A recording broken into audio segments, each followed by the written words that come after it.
At ngayong araw is meron tayong pasyente ngayon.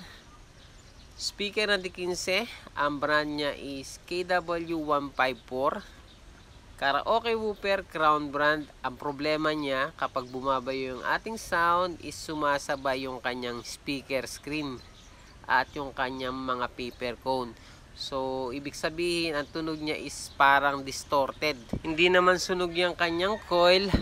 At ang problema lang talaga niya is yung speaker screen. Kapag tumutunog yung ating music, is sumasabay yung kanyang speaker screen. Kaya kung may speaker kayo na meron distorted ang tunog, check nyo muna yung inyong speaker screen at yung kanyang paper cone. Or minsan, kailangan lang higpitan yung kanilang mga tornilyo para mawala yung kalampag. Baka yun lang ang problema. Sana nakatulong ang ating video at sana i-follow mo na rin ang ating Facebook page at sana i-share mo na rin. Salamat!